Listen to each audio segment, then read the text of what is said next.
Good morning, everyone. I'd like to call the meeting to order and welcome everyone in attendance. The committee has under consideration the estimates of the Ministry of Technology and Innovation for the fiscal year ending March 31st, 2024. I'd ask that we go around the table and have members introduce themselves for the record. Minister, please introduce the officials that are joining you at the table. And my name is Glenn Van Dyken. I'm the MLA for Athabasca, Barrhead, Westlock, and chair of this committee. And we'll begin starting at my right. Thank you very much. Good morning. John Carson, MLA for Edmonton West Henday. Garth Rosal, MLA, Vermilion, Lloydminster, and Wainwright. Good morning. Tracy Allard, MLA for Grand Prairie. Good morning. Rick McIver, MLA for Calgary Hayes. Good morning. Miranda Rosen, MLA for a beautiful band of Kananaskis. Good morning, Jordan Walker, MLA, Sherwood Park.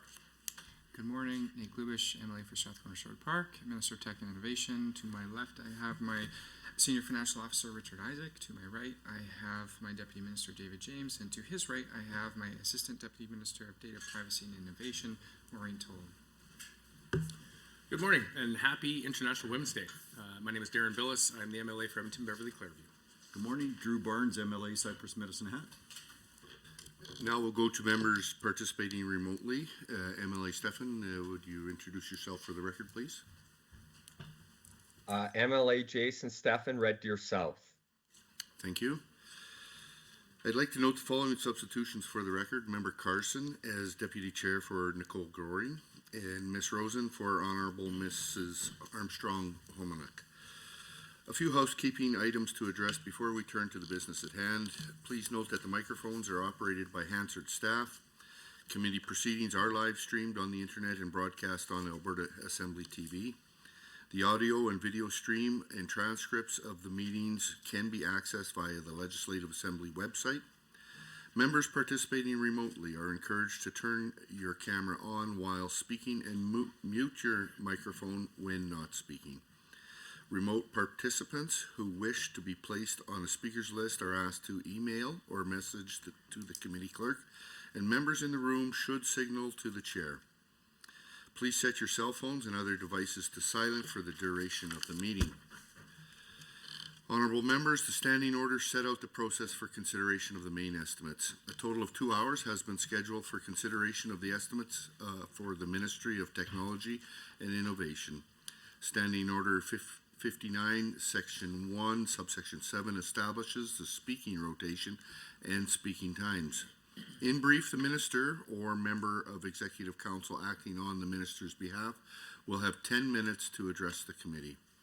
At the conclusion of the Minister's comments, a 50-minute speaking block for the official opposition begins, followed by a 20-minute speaking block for independent members, and then a 20-minute speaking block for the government caucus. Individuals may only speak for up to 10 minutes at a time, but speaking times may be combined between the member and the minister. After this, speaking times will follow in the same rotation of the official opposition, independent members, and the government caucus. The member and the minister may each speak once for a maximum of 5 minutes, or these times may be combined, making it a 10-minute block. If members have any questions regarding speaking times or the rotation, please send an email or message the committee clerk about the process. Ministry officials may be present and at the direction of the minister may address the committee. Ministry officials seated in the gallery, if called upon, have access to a microphone in the gallery area and are asked to please introduce themselves for the record prior to commenting. Pages are available to deliver notes or other materials between the gallery and the table. Attendees in the gallery may not approach the table. Space permitting, opposition caucus staff may sit at the table to assist their members. However, members have priority to sit at the table at all times. If debate is exhausted prior to 2 hours, the ministry's estimates are deemed to have been considered for the time allotted in the schedule and the committee will adjourn. Points of order will be dealt with as they arise and individual speaking times will be paused. However, the speaking block time and the overall 2-hour meeting clock will continue to run. Any written material provided in response to questions raised during the main estimates should be tabled by the minister in the assembly for the benefit of all members. The vote on the estimates and any amendments will occur in Committee of Supply on March 16, 2023. Amendments must be in writing and approved by Parliamentary Council prior to the meeting at which they are to be moved. The original amendment is to be deposited with the committee clerk with 20 hard copies. An electronic version of the signed original should be provided to the committee clerk for distribution to committee members. Finally, the committee should have the opportunity to hear both questions and answers without interruption during estimates debate. Debate flows through the chair at all times, including instances when speaking time is shared between a member and the minister. I would now invite the Minister of Technology and Innovation to begin with your opening remarks. Minister, you have 10 minutes. Thank you, Chair. Pleased today to speak to Technology and Innovation's 2023 budget by presenting our estimates for the upcoming fiscal year. As I mentioned, I'm joined today by my Deputy, David James, by my Assistant Deputy, Maureen Tell, and my Senior Financial Officer, Richard Isaac. Technology and Innovation is a really strategic department of government designed to support modernization of service delivery while fostering a strong and diverse technology and innovation ecosystem. We have a foundational and strategic role of working with other ministries to modernize government service delivery and to accelerate the adoption of technology and innovation with the aim of delivering better, faster, and smarter services to Albertans in a safe and secure manner. We are implementing several strategies, including the Alberta Technology and Innovation Strategy, the Alberta Broadband Strategy, and which are key priorities to help strengthen the provincial economy. We develop and maintain the applications and tools that help every other part of government deliver high-quality, secure services to Albertans. We also protect the Alberta government network from cyber threats, including digital fraudulent activities, a task that grows more complicated and essential every year. Budget 2023 is securing Alberta's future by growing the economy, strengthening healthcare, creating more jobs, and focusing on public safety to support Albertans. The economy has momentum, and Alberta's government is focused on even more job creation and diversification as we continue to be the economic engine of Canada. We are attracting more investment than ever before and providing supports to help businesses and entrepreneurs thrive. And the Department of Technology and Innovation plays an integral role in keeping this momentum going. Technology and Innovation's consolidated expense for budget 2023 is $1.01 billion, representing an increase of $122.7 million, or 13.8% from last budget year. This investment supports our role of modernizing government, driving innovation, and fostering efficient delivery of programs and services. Budget 2023 invests $272.3 million into the Data Privacy and Innovation Division, which is responsible for advancing the strategies and policies related to the delivery of data, content management, technology and innovation, as well as privacy-related programs. Part of this funding, $7.5 million, will be used to hire specialized staff to support technical infrastructure related to the data strategy, a key priority that will help improve public services, create jobs, and attract new companies and investment to Alberta. This division also supports the innovation economy through several grant and accelerator programs, including those delivered through Alberta Innovates and Alberta Enterprise Corporation, two organizations that make incredible contributions to the provincial innovation ecosystem every year. In many ways, Technology and Innovation's budget allocations will help establish a stronger future for the province. For example, one of our top priorities is to implement the digital strategy, which will introduce streamlined approaches to digital service design that will improve the way government delivers essential services to Albertans. Budget 2023 is investing $40 million in modernizing government digital systems that will provide better, faster, smarter services to Albertans, saving them time and money. Limping along legacy systems put government and Alberta data at risk. And this budget directly supports everything this government will do, from deploying appropriate digital technology that will reduce bottlenecks in accessing government services to creating a digital-first culture of innovation, collaboration, and excellence that will attract the right talent to the civil service. Overall, the Digital Accelerator Program is a $120 million capital investment over 3 years, and it will be essential as Alberta's government works to modernize service delivery so we can meet the evolving needs of Albertans. Albertans are at the center of everything we do, and future services will be built with end users in mind. Albertans struggling to make ends meet will save time and money by accessing a range of online services when, where, and how they choose, potentially eliminating the need to travel or take time off work to visit a government office. And government will save time and money through automation, better data management and usage, modern service design, and streamlined service delivery options. The Digital Accelerator Program will advance the transformation of services in multiple areas across government using digital approaches and technologies. The Digital Accelerator will also support economic diversification by creating more opportunities for recent graduates, startups, and growing businesses to work with government. This January, my department engaged with key stakeholders and collected more than 1,300 survey responses from Albertans to understand what they want and expect from government services. We gathered some critical insights from that survey. For example, we heard that Albertans enjoy the convenience of online services, but may experience change fatigue or technical barriers. We heard that not all services will benefit from digitization. And as we expected, we heard that data security is central to maintaining trust in our services. The tactics of execution based on the feedback from the survey are already in motion. Its principles were successfully tested during development of several recently introduced services, including court modernization with Alberta Justice, the Find Housing application through Seniors, Community and Social Services, and the Aboriginal Consultation Office with Indigenous Relations. We also see this with the Affordability Program and the Payment Portal, which is a user-friendly, fast, and easy tool to process inflation relief payouts. The results are easy-to-use services that focus on the user's needs. Looking forward, the concepts outlined in the digital strategy will be applied when developing future services, including the health spending account, which is allocated $20 million through Budget 2023 for development. This mandate item for both technology and innovation and Alberta Health will give Albertans additional funding to help pay for goods and services not covered by the Alberta Healthcare Insurance Act. My department is working on the Government of Alberta Data Strategy, an initiative closely tied to the digital strategy and the Digital Accelerator Program. Technology evolves quickly, and Alberta's government recognizes the need to align our privacy framework with the realities of today's rapidly evolving digital world. The data strategy will set the foundation to optimize the way government collects, manages, and uses data to support decision-making, drive innovation, and support economic growth, and at its core, ensuring that it is a privacy-by-design framework. The digital and data strategies work together to set up our province for a successful future by creating a stable and sustainable foundation for modernizing service delivery. As we introduce more online service options, a strong high-speed internet connection becomes even more essential. And that is why, as a part of our $390 million commitment over 4 years, Budget 2023 allocates a total of $229 million into continued implementation of the Alberta Broadband Strategy. We have announced more than $70 million in funding to date for more than 50 communities.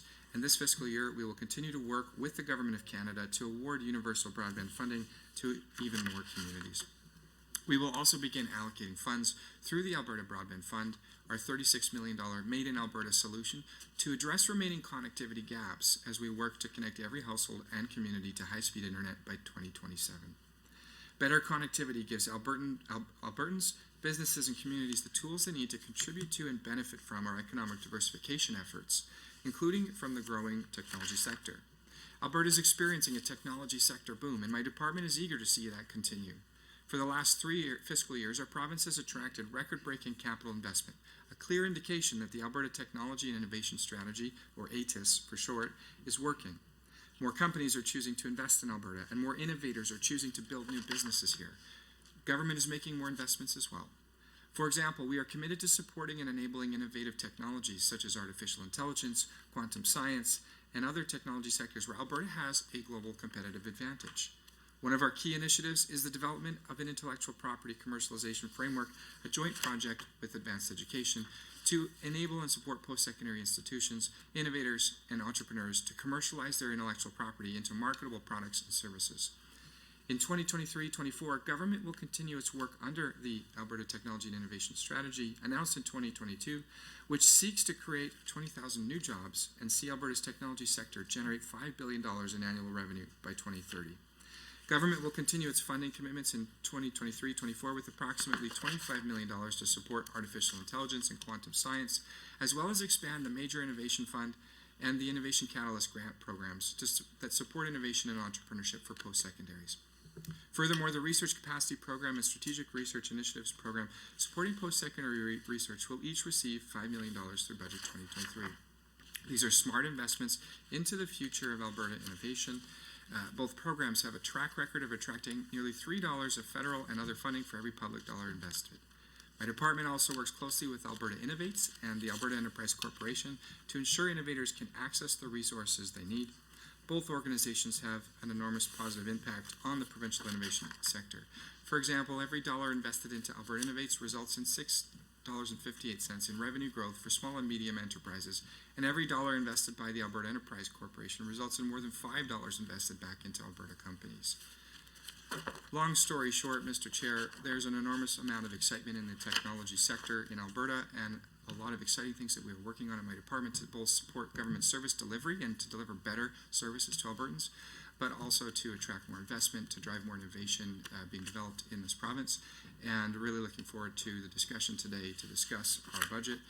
Thank you for your attention, and I will now take questions. Thank you, Minister. For the next 50 minutes, members of official opposition and the Minister may speak. Honorable members, you will be able to see the timer for the speaking block both in the committee room and on Microsoft Teams. Members, would you like to combine your time with the Minister's time? I would love to, and I'm hoping that the minister will go back and forth. For Mr. a block. Chair, I would prefer to stick with block time. Well, that is, thank you, Mr. Chair. That's quite unfortunate.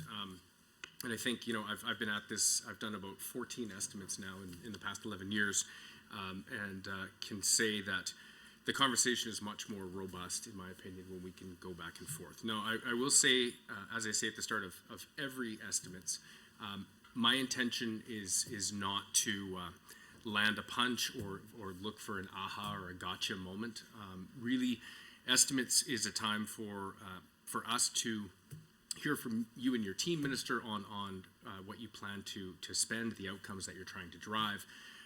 And so my questions, as the committee will see, are not hyper-partisan or this is not question period. So I'll just start off by thanking you, Minister, and your team that are here. I want to thank the civil service for all the work that they do to help government deliver on its outcomes. You've got, a ministry that I think back to from 2015 to 19 when I was Minister of Economic Development and Trade, and people talk about how we were the Ministry of Good News. I think that extends to your ministry of all the initiatives that you're able to do in technology and innovation. So with that, we'll jump in. I want to start on your business plan. It's outcome 3 of the budget document. Actually, I'm gonna be referencing a couple different ones. So in the budget document, page 209, line 202 on the innovation system integration, this piece is accountable for the Alberta Tech and Innovation Strategy. At the same time, it's also in the strategic plan, priority 1, objective 2, attracting investment, growing the economy. The dollar amount is the 22.5 million. That's the price tag attached with the tech and innovation strategy. And so I'm looking for a breakdown. Is the 22.5 part of the 59 million that's on line 2.2 of page 209 of the budget document? Are any of those funds allocated for the regional innovation networks? If you can be specific on what programs are being delivered in that line item, as committee members will know, I'm always interested in the metrics that are being used to track program success. So how is it being evaluated? How do we know we're getting value for dollar? That's the first piece with that technology and innovation strategy, which is referenced in a number of different spots between the strategic plan, the business plans. And so the 22.5 million, because it's referenced in a number of places, I'm sure that bucket of money is going to be spent very, very quickly. In the Alberta Tech and Innovation Strategy document, you've got one of the outcomes is to establish a public sector artificial intelligence lab with the Government of Alberta as an anchor tenant to develop talent, to produce AI solutions for government, enable innovators to create commercialization opportunities. If I understand this correctly, this would be the announcement that came a few weeks ago, partnering with Amy. If it's not, then I appreciate clarification on, that was a $30 million commitment, but I wasn't clear on how much was the GOA's portion of that, how much came from the U of A and how much came from the feds on that announcement. But with that public sector AI lab, if you can be specific into which budget line item that it's coming from. Again, so I'm referencing the Amy new research chairs. And so I had a good conversation with Cam Linke, who of course is the CEO of Amy, who was very excited that Amy is able to expand their chairs beyond just the direct tech space to bring in life sciences, ag, all the other sectors that are using technology, which I think is very exciting. I stand behind that initiative and just curious to know what was the Government of Alberta's portion in that. Continuing on in the business plan, I'm on outcome 3. We'll talk a little bit about Alberta Innovates. I do want to give a shout out to Laura Kilcrease and her team that do incredible work province-wide to support our innovation ecosystem. So my questions are just to get a better breakdown of the 180 million on line 2.3 of the main estimates. I know now probably 6 years ago, Alberta Innovates went through and did a complete review of all of the programs that they were delivering to ensure that they are still serving their purpose and meeting the outcomes for Albertans. And so I'm curious, and I didn't get the answer from your predecessor for the last 3 years as far as has that work wrapped up? I'd love to hear which programs maybe were deemed closed because they had served their purpose. What are some of the new initiatives that Alberta Innovates is doing? I'd also like to hear, because I've heard feedback from people within the ecosystem that Alberta Innovates, the work they're doing is absolutely fantastic, but sometimes there's the challenge of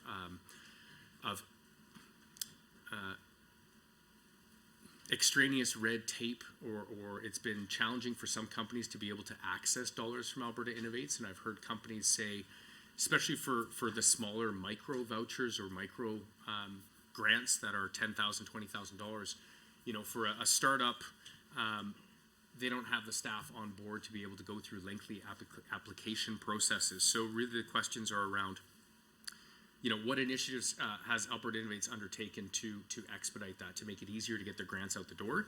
Obviously, we want to make sure that the money is going to where it needs to get to, but how do we expedite that? I'm curious to know how many FTEs Alberta Innovates currently has. And then in addition to the FTEs within Alberta Innovates, I think they do contract out some positions if the minister can outline what those are. Again, I would love to know how much of the budget is for programming or program support. So obviously there's an administrative cost that Alberta Innovates has to absorb to be able to deliver the programs, to have boots on the ground in the communities. But curious to know, out of the 180, what's the portion or ratio of dollars that flow through to companies versus dollars that are used by the entity itself. Again, initiatives that Alberta Innovates is doing to reduce red tape. I know, Minister, in the consolidated total, it's about $253 million. If you have a bit of a breakdown on, and I appreciate that that's likely dollars leveraged from the private sector, from the federal government as well, which is great to see. I know that that Laura is big on leveraging dollars wherever she can get them from. I know that Ms. Williams is here from Alberta Enterprise Corporation, who does the same, and we'll get to AEC today, a little bit later this morning. But if you can do a bit of a breakdown. I am curious, Minister, if you can also comment, there's a bit of a jump in capital investment for Alberta Innovates in this year's budget. Just curious if they've acquired new buildings or if they're refurbishing some of their existing ones. If you can speak on that, that would be great. On your ministry business plan, outcome 3.3, which is page 131, which provides innovation commercialization programming through Alberta Innovates. I'm just curious why there's no performance metrics for this outcome. And I will have other questions when we go through the key objectives, which I appreciate that you've laid out numerous objectives for each of the outcomes. The question that I have, and it's in part directed at the department, but the performance metrics, there are only 1 or 2 per outcome, and many of those are not tied to the key objectives. And of course, you know, Peter Drucker famously said, you know, you can't manage what you don't measure. You can't improve what you don't measure. And so, you know, I look at these performance metrics as critical, a critical tool to provide feedback for you, Minister, for government, to be able to go to Albertans and say, here's how we are delivering. And that's where some of the performance metrics, like 3.A is you know, sponsored research revenue attracted by Alberta's academic and research universities. I mean, that's great. I'd love to hear, Minister, if there's a role that you have working with post-secondaries to be able to change the formula. At the moment, if PSEs go out and raise a bunch of capital, it actually means government funds them less. And so it's a net zero, net neutral, which is a disincentive for universities to go out and do a bunch of capital raising. On the second 3.B, which I'll talk in my next block about Alberta Enterprise Corporation, but I appreciate that metric because it's very tangible and specific as far as invested dollars. Thank you, Honorable Billis. Minister, you have up to 10 minutes to respond. Well, thank you for those questions. I'll do my best to try and make sure we cover all of those here in this block of time. I'll start maybe with some of the comments on the Alberta Technology and Innovation Strategy related to outcome 3 in the business plan. So there were a number of programs that have been expanded through the Alberta Technology and Innovation Strategy, and that includes the Research Capacity Program, which helps to create globally competitive research facilities critical to attracting and retaining talent and funding. There's also the Major Innovation Fund, which is designed to advance post-secondary innovations and technologies that are market-driven and also that have strong commercialization potential. I think in all of the work that we're doing, always thinking about the end goal of how are we able to make sure that the research and the innovation work that's being done leads to some kind of a commercialization outcome. Because at the end of the day, that is what is going to end up creating jobs, creating companies, attracting investment, and building and growing and diversifying our economy. And so that's why the Major Innovation Fund plays an important role. And then there's also the Innovation Catalyst Grant, which provides commercialization training and support for new entrepreneurs of innovative technology companies. And I'm just going to lean over to my team here to see if we might have any specific numbers for each of those 3 components. The Research Capacity Program, Major Innovation Fund, and Innovation Catalyst Grant. I'll keep maybe going through some answers to your questions while they look for that. At a high level, to support the implementation of ATIS, Budget 22-23 provided an additional investment of $73 million over the next 3 years through the Alberta at Work initiative, which included $43 million into the AI and quantum science space and $30 million to expand the Major Innovation Fund and Innovation Catalyst Grant. And so given that that was a 3-year investment, that's carrying forward into the current budget period and continues to move forward. Now in terms of the $22.5 million number that the member was referencing, do we have the? Here's the breakdown. It comes to 24. Okay, 24.5. So here's the. Okay, sure. So I've got a breakdown here. So for the 23-24 period, the Major Innovation Fund is $5.2 million. The Innovation Catalyst Grant is $2.3 million. The quantum funding is $5 million. Is the gray here the subtotal? Yeah. Okay. So then into artificial intelligence, in the same period, we have 10 million Scale Up and Growth Accelerator, 2 million, and that should total 24.5 million. So I hope that that helps to provide some context on the member's question. And in terms of which line item in the estimates that is attributable to, Line 2.2. so that is line 2.2, which the estimate for 23-24 is the 59 million, which is what the member referenced. So yes, you were correct in that. Specific to regional innovation networks, is that found in this line or is that in a different line? That's within the Alberta Innovate budget, so they are Okay. supporting those. So that for clarity is included in Alberta Innovate's budget, so which is a separate line item, and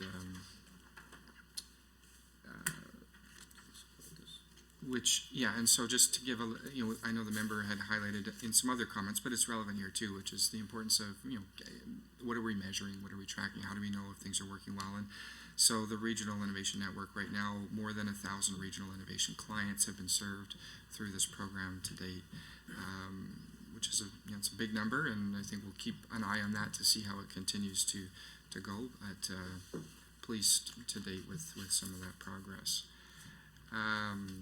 Absolutely agree with the member that we should be looking to ensure that Albertans are getting good value for the dollars invested here, and that is why I look forward to working closely with the different program operators and partners, so whether that be AEC or Alberta Innovates, or whether that be the different partners like Amy and others who receive dollars either directly or indirectly through my department, to make sure that we have a strong understanding of all of the different programs they're offering and the key performance metrics that they are tracking, and making sure that we're monitoring that and making sure that we're asking the right questions so that we can determine whether or not Albertans are getting a good return on investment. I think there's been a lot of things we've talked about today already that have shown some good value and some good return on investment. But want to assure the member and all those watching at home that this is a big priority for me to get in, put my former venture capital investor hat on and make sure that we're asking those tough questions and holding people accountable to delivering results, and celebrating the successes as they unfold, but then learning from anything that maybe isn't delivering quite the results we want, and working together with our partners to drive towards continuous improvement. In terms of the AI lab, I believe that is, in fact, as the member mentioned, a collaboration or in partnership with the Alberta Machine Intelligence Institute. That again is through the Alberta Innovates funding. So we. Sorry. I'll pause for a second. It's about the Alberta, it's about all-time hours. Per year, right? Per year for the next several years. Yeah. So this, as the member pointed out, is a collaboration with the Alberta Machine Intelligence Institute. It is through Alberta Innovates.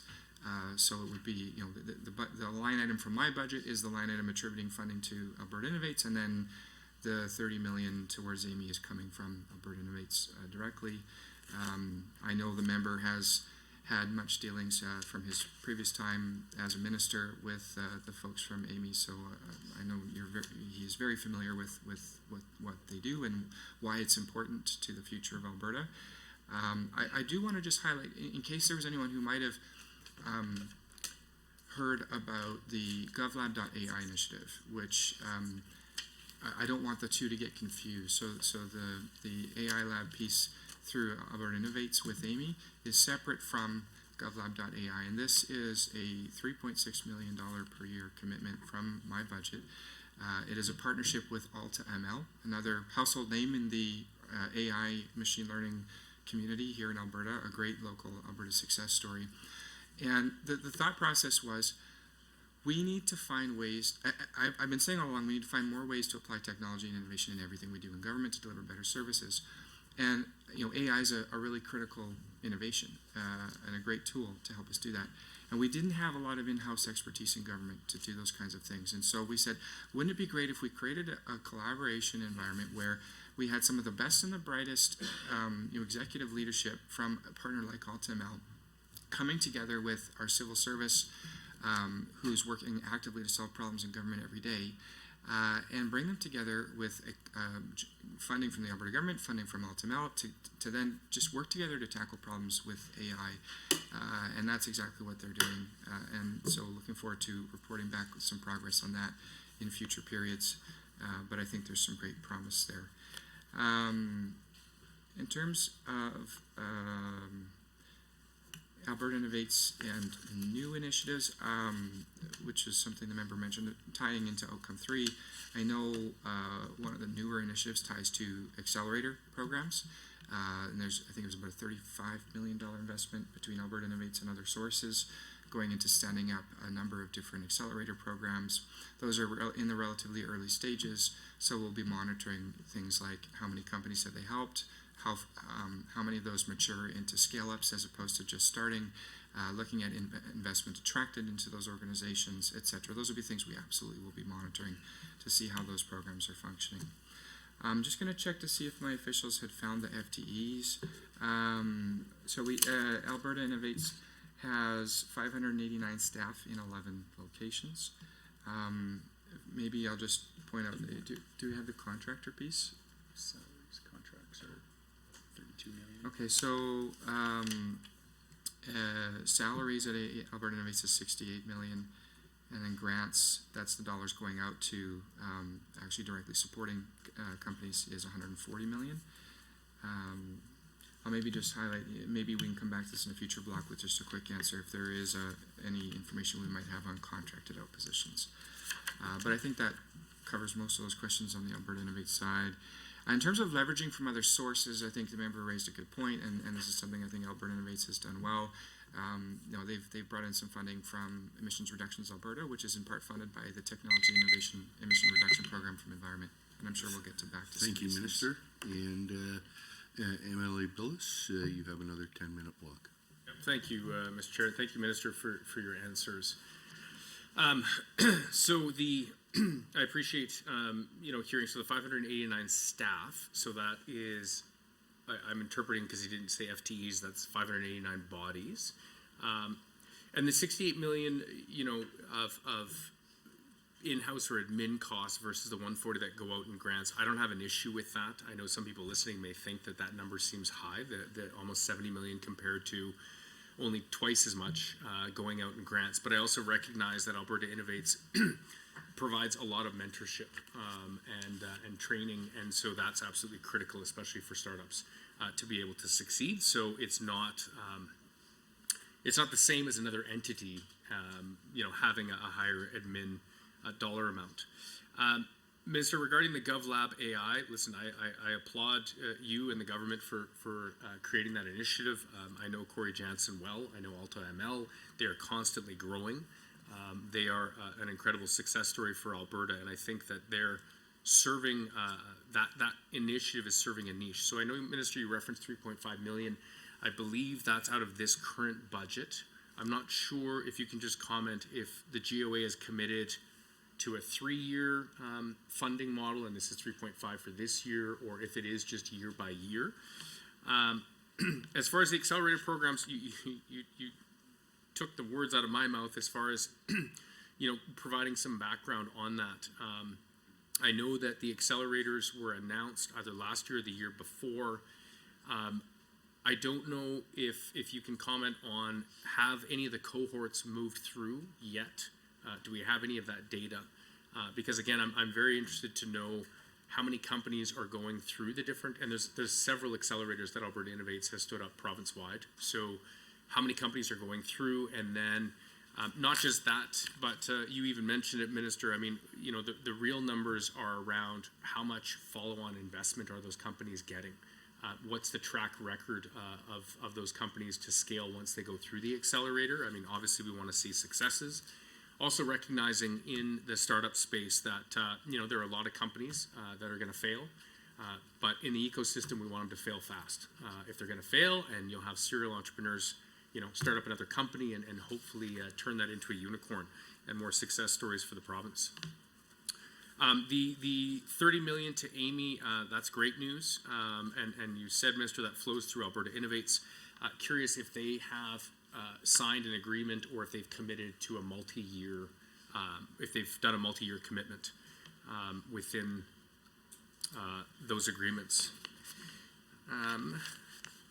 I will talk a little bit about, let's jump over to Alberta Enterprise Corporation. I know Ms. Williams was disappointed that I had no questions for them previously. And so, happy to hear a little bit about AEC. And again, Minister, with your approval, would love to hear from Ms. Williams directly.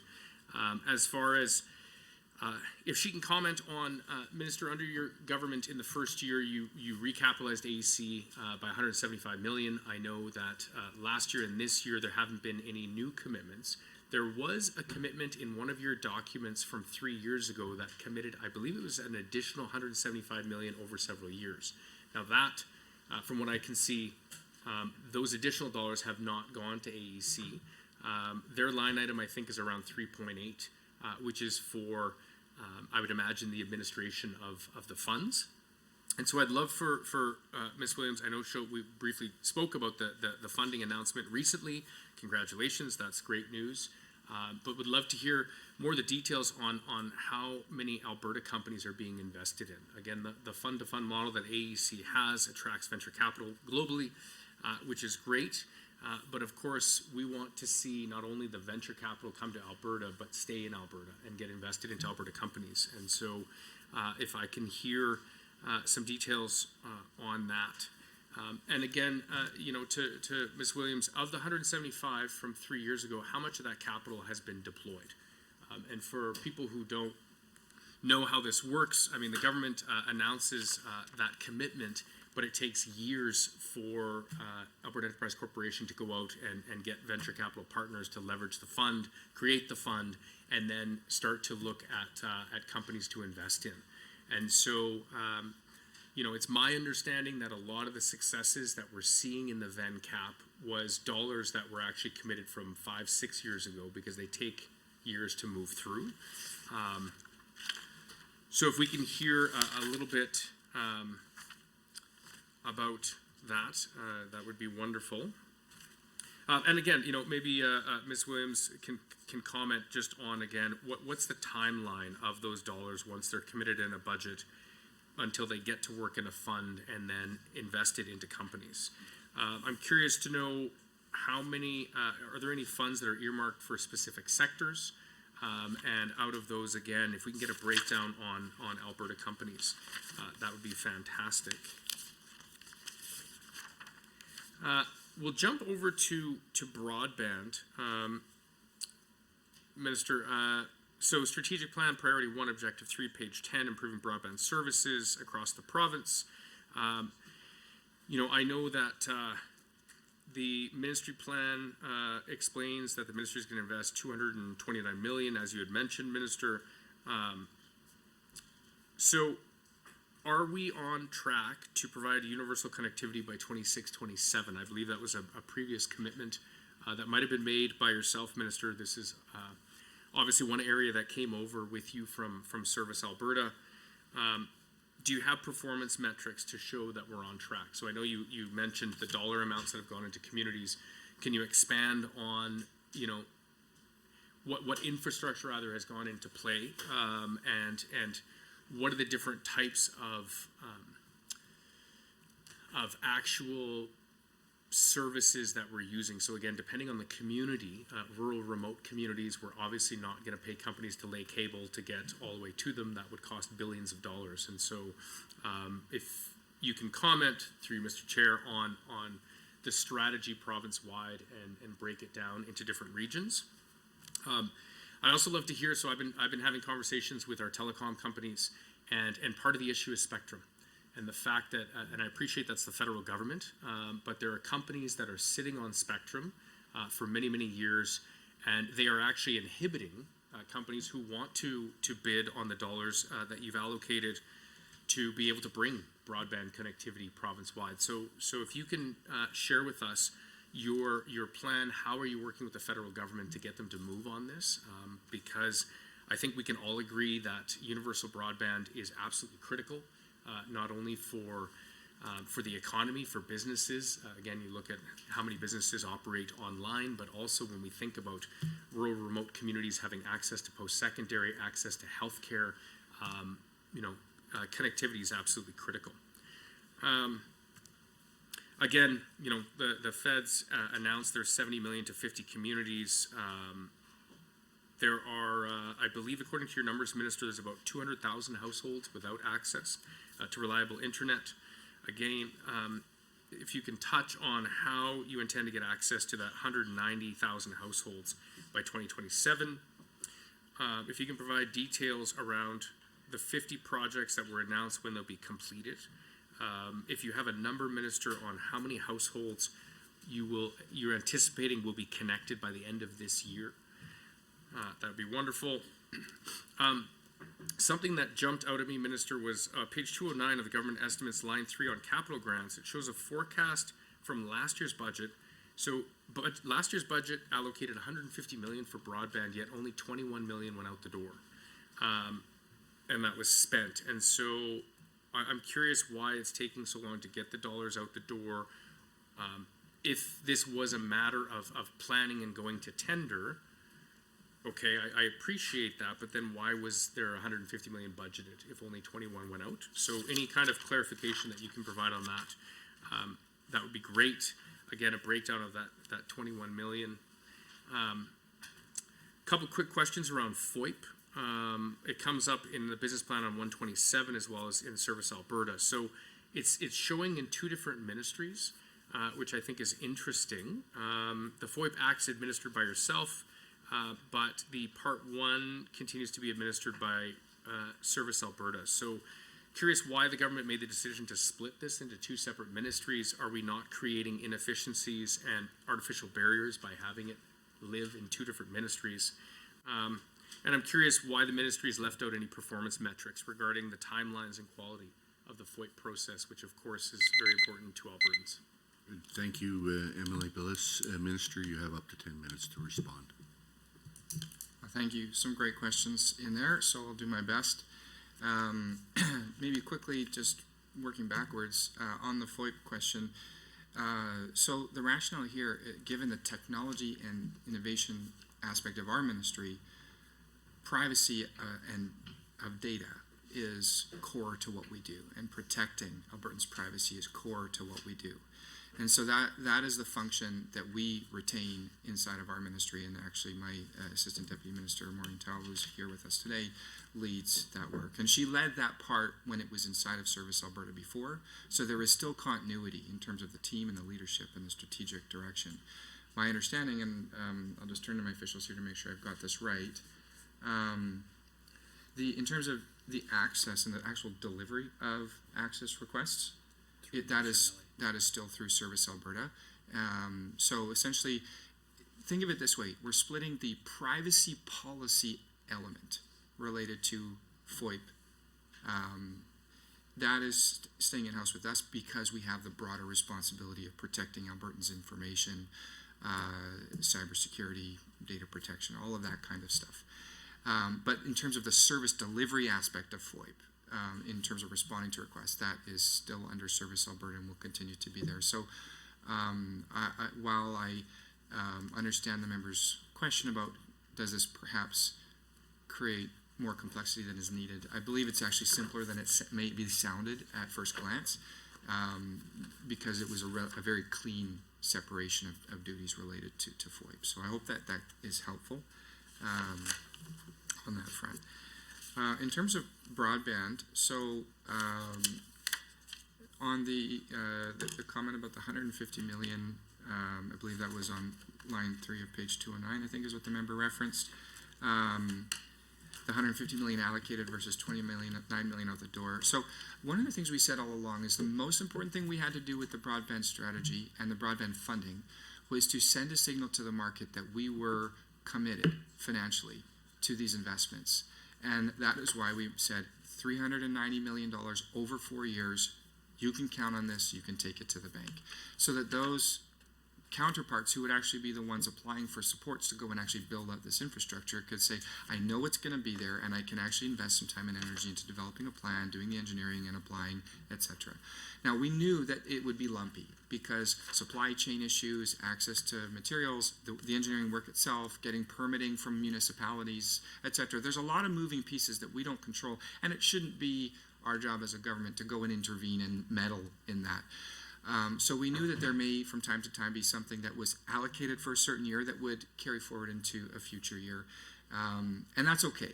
The key thing is that municipalities in rural Alberta know that the telcos who want to expand their connectivity infrastructure in rural Alberta know that the Alberta government is committed to $390 million over 4 years.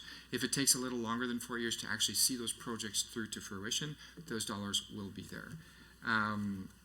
In terms of whether or not we are on track, it's a little early to really give a definitive answer on that. But what I will try to do to answer this question for the member, because it's a good question, is to give him a sense of how are we evaluating this performance.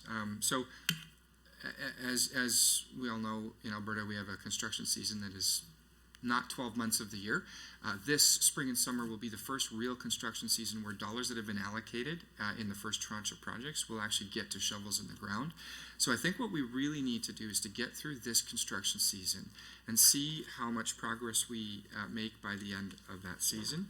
And then that will put us in a better position to be able to answer that question on a go-forward basis as we continue through the follow-on years of this funding commitment and the broadband strategy.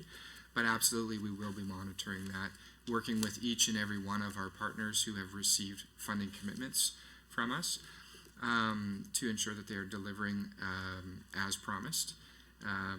One of the things that I think is important to note is that part of the process is we make the funding commitment at a macro level, then we make commitments on a project basis, but that needs to proceed to actually a legal agreement, a contribution agreement between the government of Canada, the government of Alberta, and the recipient who will be building that infrastructure.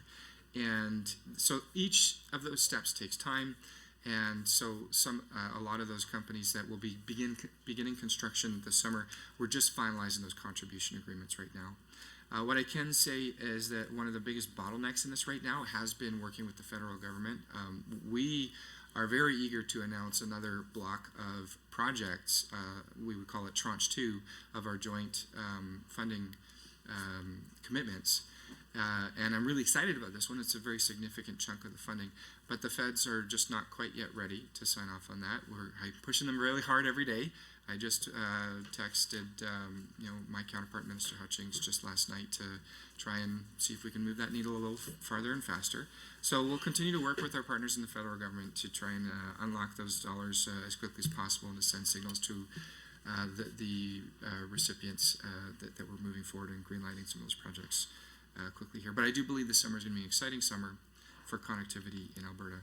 Agree with the member on the comments about needing to have multiple different modalities, and as a member probably knows from the broadband strategy document we released last year, we explicitly say in there, we know there will be a place for fiber, there will be a place for wireless, there will be a place for low Earth orbit satellite, and some of those advances in technology on the low Earth orbit satellite are exciting, and we're watching that with very, very closely with interest. And different pockets of the province will be served best by different applications of those technologies. Working backwards to actually just a quick answer in terms of the role with post-secondaries and their budgets. I think that I don't remember the specifics of what the member had mentioned, but it had to do with them if they raised money from other sources, and that had some complications. All I can say is that that's not a part of Tech and Innovation's budget. That would be a good question maybe for the Minister of Advanced Education. So I didn't want to leave that unaddressed. In terms of AEC, absolutely agree that AEC is a crown jewel in the work that is being done in building our tech ecosystem.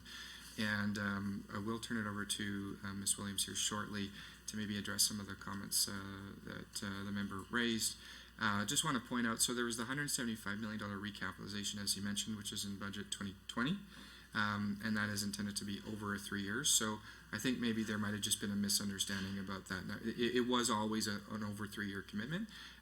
There wasn't two batches of 175 million. I think we need to get through that 175 million, see how it performs, and then we can revisit whether or not an additional recap makes sense.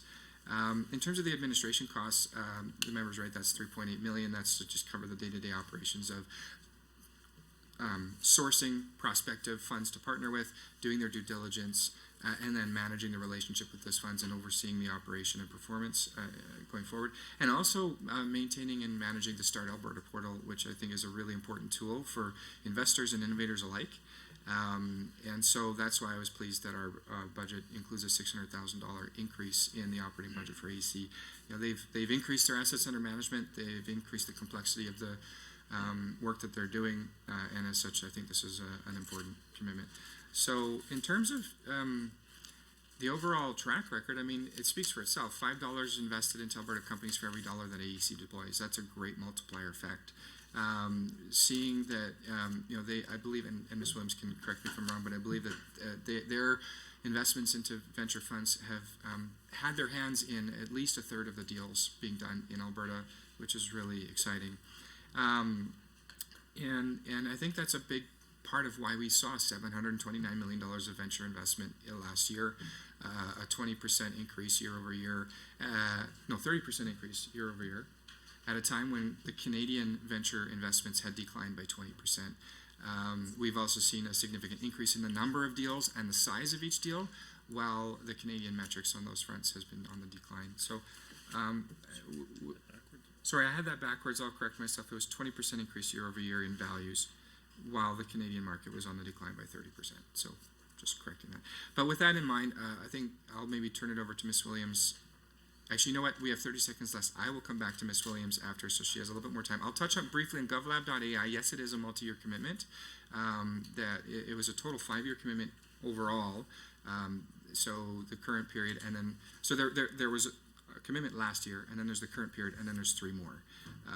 So hopefully that gives the member a good sense that this is a long-term commitment of ours, because we see a lot of value in that. And I think that takes us pretty close to 10 minutes. So if the member is comfortable, I'll maybe start the next segment with Ms. Williams. Okay, thank you, Minister. And Member Billis, you may proceed. There's just under 10 minutes left. Use it as you will. Great. Thank you very much. Oh, so I think what's going to happen is I'll use my 10 minutes and then it jumps to the independent member. So the minister and his team won't be able to respond for a while. Okay. All right. Well, hopefully, Minister and your team will be able to come back to this. And I appreciate your responses. I am interested in hearing from Ms. Williams. So thank you for giving her the opportunity to talk a bit about what she's doing. And I'd also like to hear from her on the forward looking. So again, you know, of that initial 175, if she can comment on how much has been allocated already. Again, I get, you know, it takes time for the money to go from a commitment from government to an actual allocation to a fund and then an investment into an Alberta company. But if Ms. Williams can comment to help Albertans understand the process of what her team does. Just to comment on the broadband, I mean, I appreciate everything you said, Minister. It sounds like we're moving a little slower for valid reasons. I'm not criticizing you on that, but I think it might be challenging for us to hit the target of 26-27. I mean, I appreciate that this year there should be quite a bit of construction, but it sounds like we're a little bit behind. Of the dollars, if you could comment on how much the feds have committed of their buckets, of their federal bucket, how much did Alberta secure? I remember years ago, Alberta was further ahead than most other provinces when it comes to the number of people that have access to broadband, which is wonderful news for our province. However, it actually worked against us federally because the feds prioritized other jurisdictions that didn't have as many percentage of the population connected. So I'm hoping that they will make sure that Alberta gets its fair share. I'd like to talk a little bit about intellectual property. I know you mentioned that, Minister. I think IP is absolutely critical. I know that there is still a challenge with our post-secondaries. There are different IP agreements that exist at the different post-secondaries. I remember 5 years ago, the University of Calgary championing that they're much further ahead than the other post-secondaries in Alberta. And that might have been the case. However, the challenge is still that I don't think Alberta, when we look at the incredible research that's going on in our institutions, that we are commercializing at a level that we should be if we look at, on a competitive basis elsewhere. And I know it's a complicated matter. I'm not trying to make it sound like, Minister, you or your team or another minister can wave a wand and they'll fix the problem. I'm just curious to hear, what work that you are doing cross-ministry. Again, challenge with government, it's so big, it's so siloed, but if we want to get Alberta to a place where our IP is actually a facilitator of commercializing research, then we need to work with the Ministry of Post-Secondary and other ministries to get that over the finish line. So I know that you had talked about the framework. I'm just curious how much is dollar-wise being invested, but what's the progress like and what are you anticipating to get us there? Another issue that I'm sure you're very live to, Minister, is the fact that we've got a real challenge right now in Alberta with our tech companies being able to use the term software engineer. I have sat down with the industry. I know that APEGA currently has a monopoly on the use of the term software engineer. They have not reached an agreement with companies like Jobber. In fact, they actually took Jobber to court over this, which I think could have a chilling effect on our tech ecosystem.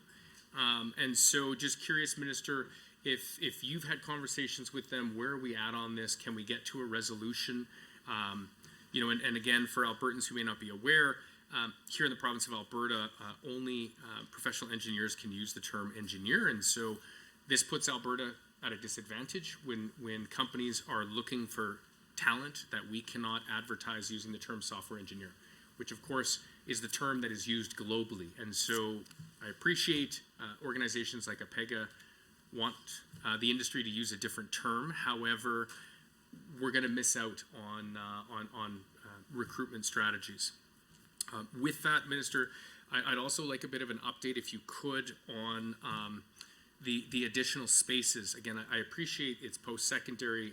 In our term in government, we announced 4,000 new tech spaces, recognizing we need to grow the talent pipeline if we want to have the talent here in Alberta to be able to support the growth for our companies.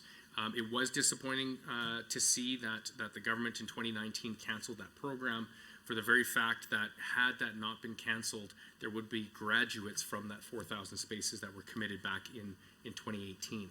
Now, I appreciate the fact that this government did announce and commit to 7,000 spaces.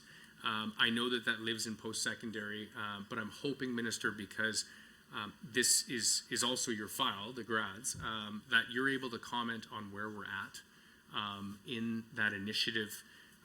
How many spaces are actually, how many seats are being used? How much time do I have? 3.5 minutes.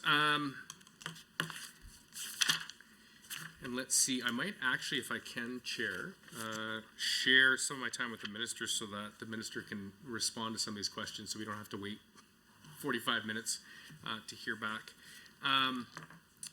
So I'm also curious, just lastly, when we talk about workers in Alberta, yes, we have some good news stories.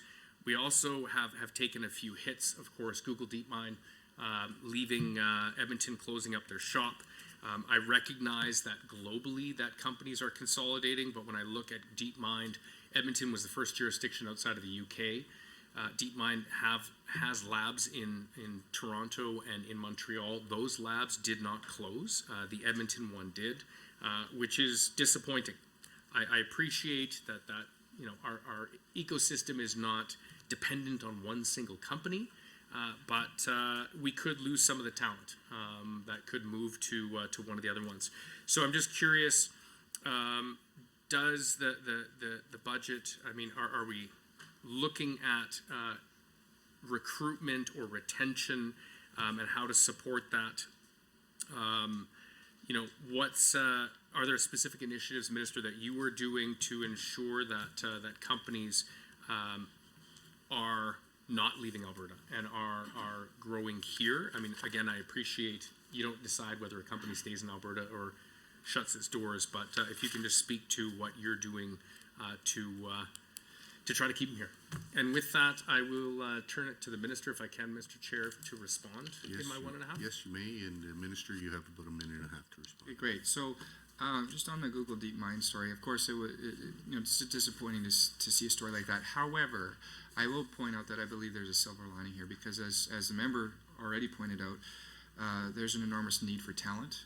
And the fact is, every single one of those bright folks that were working at DeepMind, if they want to stay in Alberta, they absolutely can. And there will be a place for them at many, many different exciting tech companies that are doing very exciting things in the AI and machine learning space. And I think most of the tech community in Alberta is salivating over those folks. So I think what we will likely see is a number of them still being here. The fact is, Alberta's tech sector is on fire. There's enormous opportunity here.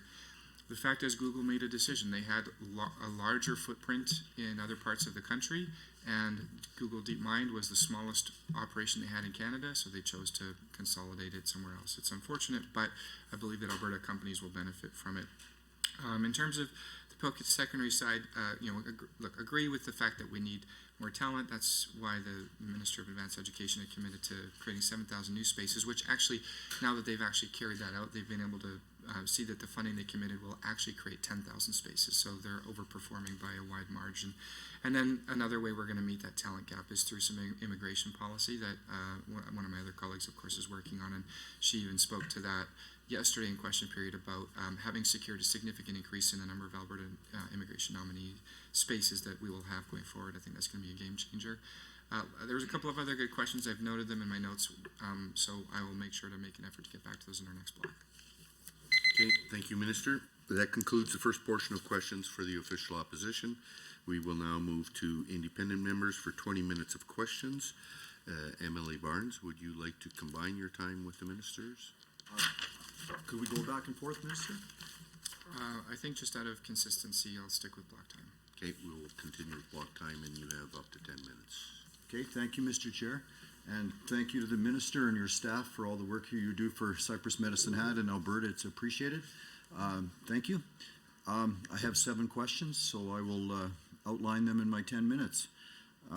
First of all, your page 129, your business plan, supporting key objectives. And I too want to talk about the $390 million of broadband investments.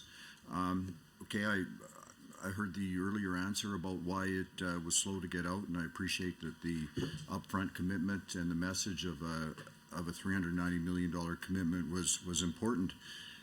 But I am wondering a couple things.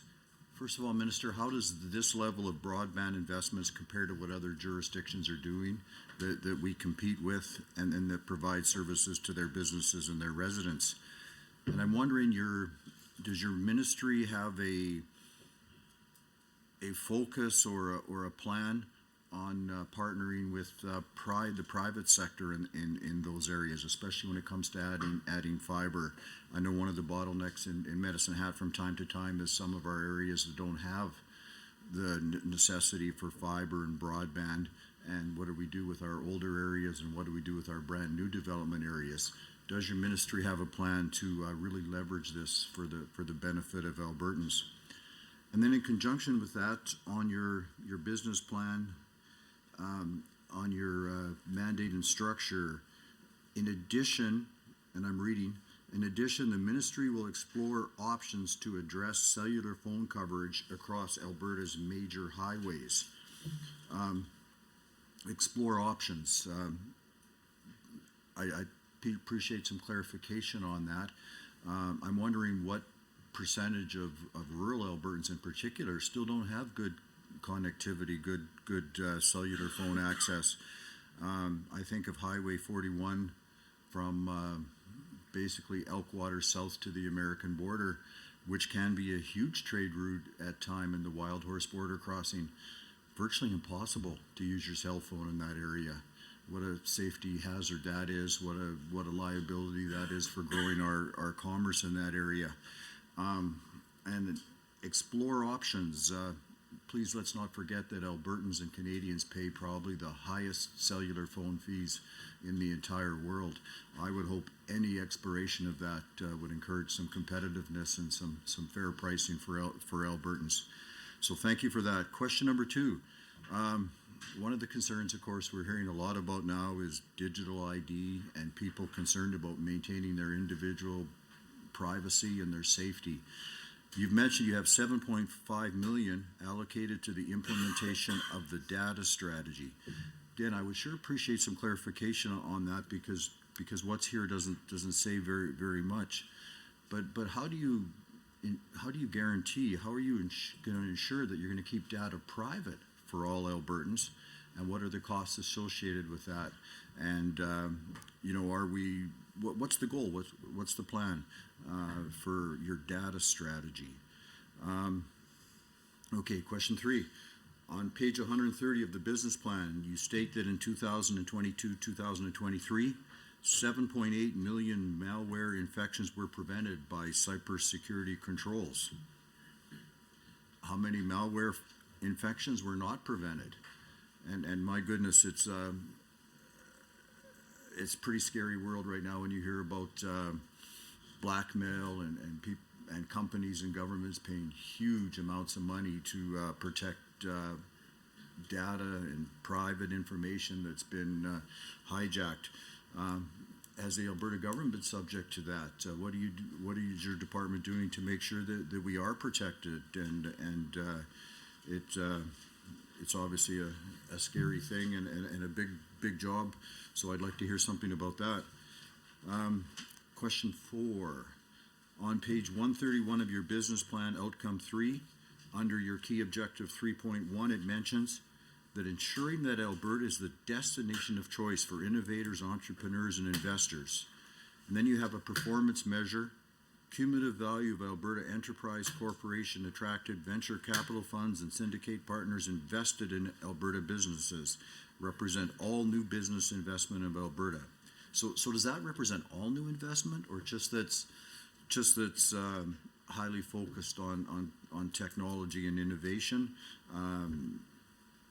Are you satisfied with that number, and how does it compare to other jurisdictions?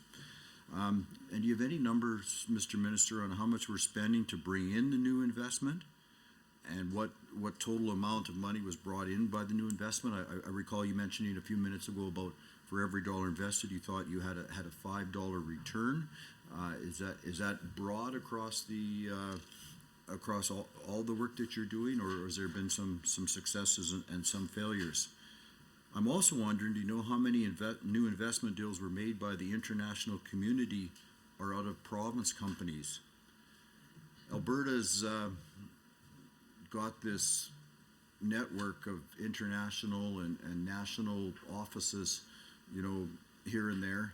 And I'll be frank, in 11 years that I've been here, I haven't heard a whole bunch about how effective these agencies are.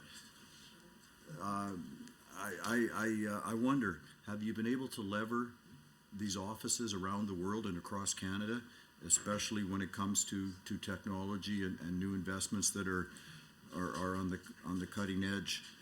And I'm a little bit concerned about your 13.8% increase in your budget.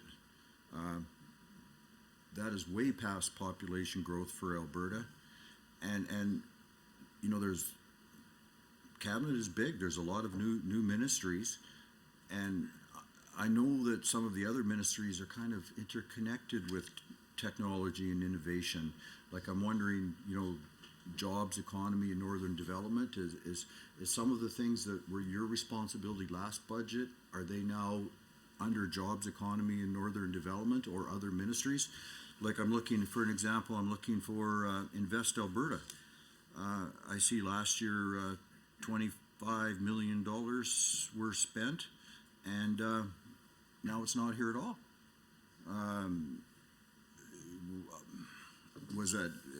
was that not effective? Is that somewhere else? Is that in a different number? Is that a different ministry? You know, and again, a 13.8% increase in your budget at a time that government spending is very, very inflationary, at the time that, you know, the average Alberta family is having huge trouble, you know, at the grocery store and purchasing things. I think it's more crucial and important than ever to make sure that we get value for the money that's being spent. So I'd like to hear something from you about the target efficiency and the effectiveness. Question number 6, I want to talk a bit about angel investing.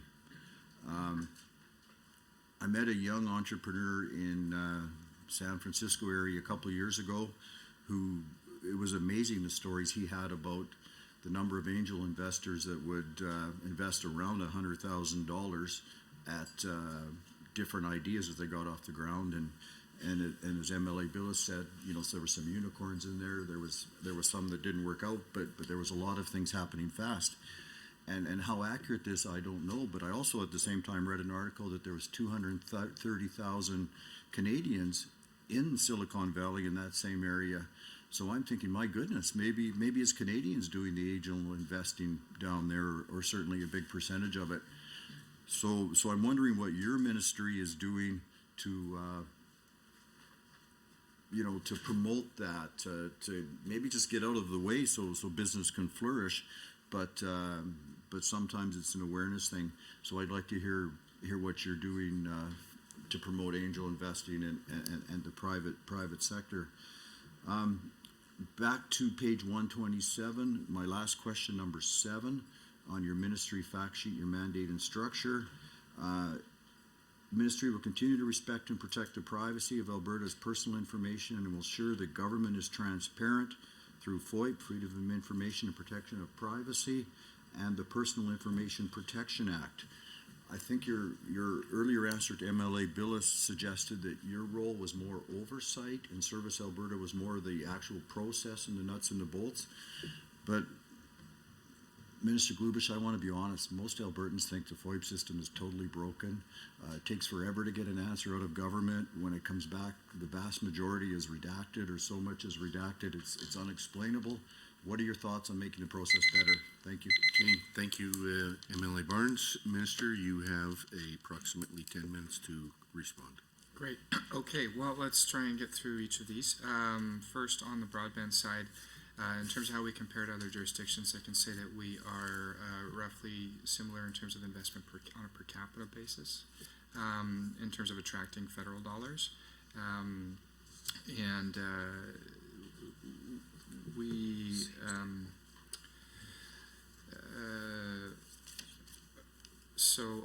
One thing I will highlight is just because I think the member had highlighted some historical investment and historical trends, so I think that ties into the roughly $1 billion that Alberta spent on the Alberta SuperNet back in the day, which is a fiber backbone that connected hundreds of municipalities, thousands of public buildings like libraries, hospitals, universities, etc., schools, municipal buildings.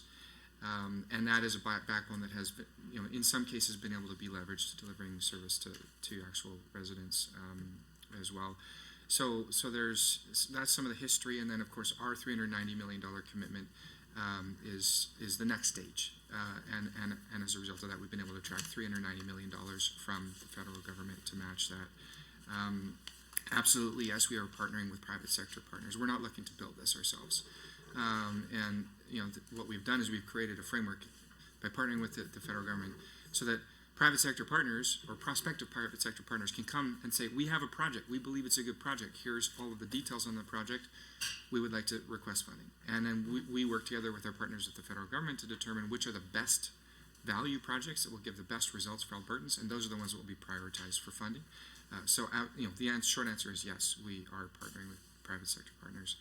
There is no one-size-fits-all strategy. We can't just say there's only one way to do this. So in some cases, it might be a municipality leading the project. In other cases, it'll be a telco or an internet provider. In some cases, it might be a First Nation community. And so there's all kinds of different ways in which we can do this. And the good news is the broadband strategy allows that flexibility to select the best option in each different community. And there are hundreds and hundreds of applications that we're going through right now.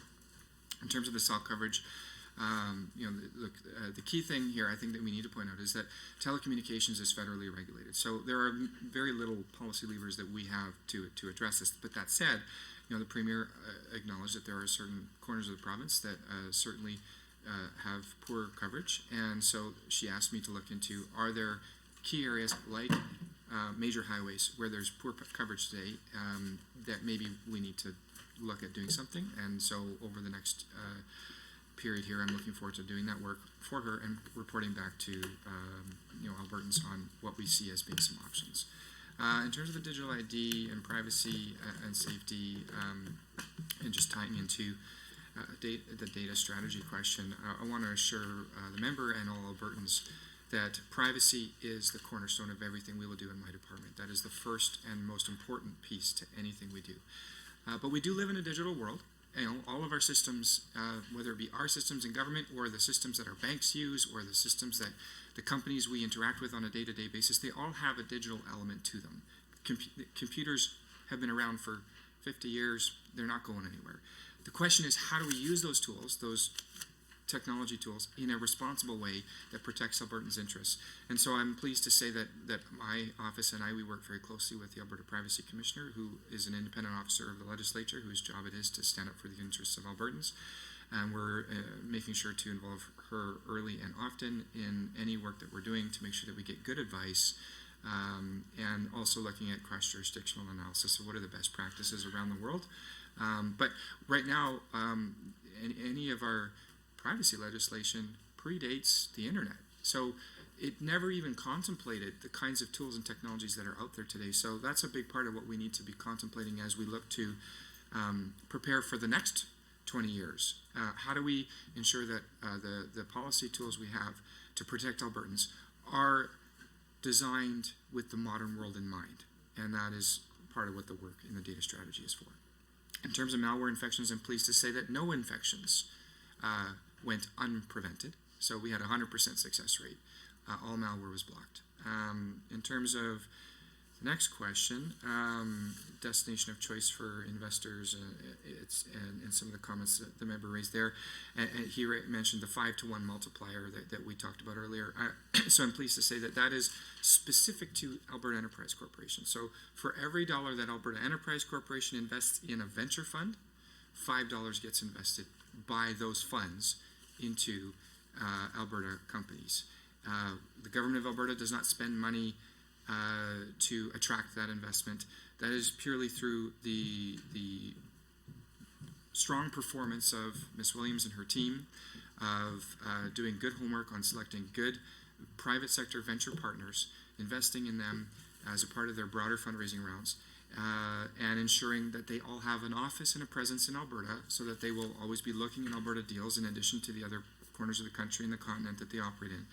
And as a result, they have invested $5 for every dollar invested by AEC into Alberta companies. So it's a great success metric, and we'll continue to monitor that. But given the length of time that AEC has been operating, I'm confident that they will be able to continue in that strong performance.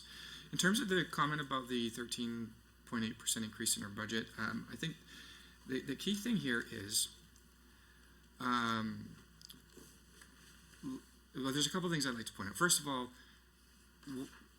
when you're talking about tying spending to population growth and inflation, you got to ask yourself, what's the right baseline? And when we looked at the fact that so many of our technology systems were 30 or 40 years old, they're extremely out of date and unable to scale with the demands of a growing province. This was an area that required a bit of a right sizing in its budget. And so I'm confident that this is a responsible use of taxpayer dollars. And the other thing that I will point out is that the things that we invest in and build in terms of the technology backbone of government, these are going to save other departments money. Some of the investments we made in the Justice Department, for example, made Court of Queen's Bench clerks 50% more productive by eliminating all requirements to file things on paper. So that means for every staff that we are already paying for, they can do almost twice as much work.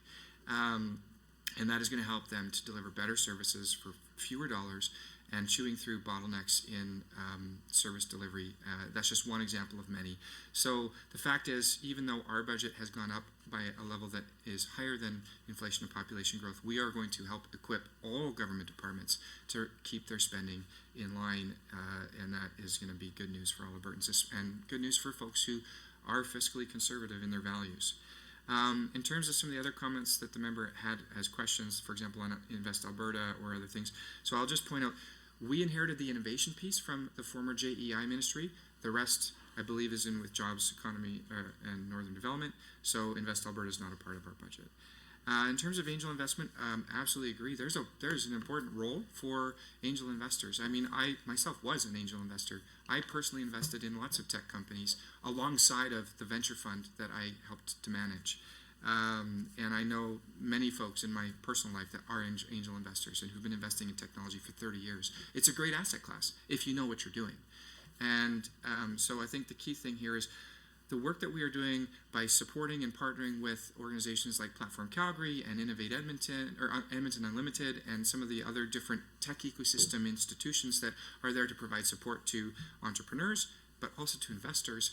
My goal is to try and help get interested folks who might want to be an angel connected to that ecosystem, ensuring that they have more opportunity to get plugged in and meeting entrepreneurs, meeting mentors, meeting investors, and learning about the process of how do you evaluate a technology investment. How do you do that differently than evaluating a traditional cash flowing business? Investing in construction or investing in oil and gas is very different in terms of how you evaluate an investment compared to investing in technology. And so helping to equip Albertans with the tools to make good decisions in that space, I think will over time encourage more folks to get involved as angel investors, but to do so in a way that will make them successful. Because if they lose their money in a tech investment, they'll never invest in tech again. But if they make money, they'll be addicted to investing in tech for the rest of their lives. I can speak from personal experience.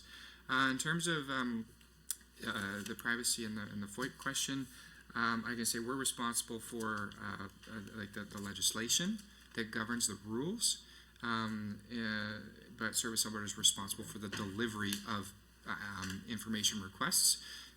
So any comments or questions about that performance, I think, would be well directed to the Minister of Service Alberta and Red Tape Reduction. I hope that's helpful. Okay, thank you, Minister. That concludes the first portion of questions for independent members. We will now move to the Government Caucus for 20 minutes of questions from the members. Would you like to combine your time with the Ministers? Consistent with what the minister's doing. He said he wanted to be consistent, so we'll go with the block time. And with your permission, Chair, I will start. I'll go fast, and I will pass the puck, pass my time to my colleagues. Is that okay? That'll be okay. Yeah, Okay, we will allow that. 10 minutes speaking time. Okay, thank you. Minister, thank you for being here. I'm talking fast because time's limited, of course. Technology and innovation, there's the upcoming year has an artificial intelligence lab grant. I know you and MLA Bill has talked some about this, $3.4 million for the next 4 years to support operational and research activities, including ELTA ML, as you two mentioned earlier. So the initiative is supposed to foster stronger partnerships between the public and private sector, which will lead to economic prosperity. With this in mind, I'd like to ask the Minister of Technology about the activities and results of this partnership. Can the Minister provide more information about the work supported through this grant, how it benefits Albertans, and why they should be happy about it? Now, briefly, one of the core tenets of Alberta's principles was the innovation system integration on line 2.2. That's being reduced from 128 million to under 60 million this year. Can you let us know a little bit about what that entails, how the cost savings were achieved, and what costs will fall into future years? And finally, on the privacy issue, which you always discussed with some of my other colleagues across the way. It's increasing in budget from 27.5 million to 32.6 million. That's on line 2.1 of government estimates. Can you explain how the funds will be used and what improvements Albertans will be expect to see? Because as we all know, privacy is important to Albertans, particularly seniors, but certainly all Albertans. And now I'll pass the puck to MLA Walker. Thank you so much, MLA McIver and Chair. It's great to be here. Minister, great to see you and your officials here. I'll just get right into my question and then cede my time to MLA Roswell in this block segment. Well, Minister, as the MLA for Sherwood Park, I believe that investing in new technologies and digital solutions is crucial to create better services for Albertans. The 2023-24 budget for digital design and delivery includes $40 million for the Digital Accelerator Program. Now, I know some of you may be thinking, why do we need all this technology? Back in my day, we didn't have the fancy gadgets to get things done. Well, let me tell you, technology isn't just about having the latest, greatest gadgets. I know you know that, Minister. It's all about finding innovative solutions to the challenges we face and improving the lives of Albertans. And if you're not still convinced, just remember, without technology, we wouldn't have things like Wi-Fi, smartphones, even drive-through Tim Hortons. I was just in Japan in January. It was great. Such a tech futuristic place, and I know we're competing and doing well too. We're leaders like Japan is on technology. Love the bullet trains. So it is great to see the government embrace the power of technology and innovation and continue to move Alberta forward through technology. I am eager, Minister, to hear how the $40 million from the Digital Accelerator Program will help Alberta modernize government systems and create more convenient services for Albertans. Thank you. And Chair, I'll cede my time to MLA Roswell. Thank you very much. I'm excited to speak about the investment being made in technology and innovation in our province through the Ministry of Technology and Innovation. Alberta is home to some of the most innovative companies and brilliant minds in Canada, and it's crucial that our government continues to support their growth and development. One of the key ways the government is doing this is through Alberta Innovates. This organization plays a crucial role in driving innovation and commercialization in Alberta, and I'm pleased to see that the 23-24 budget includes over $180 million in funding, almost a $20 million increase from the previous year's budget.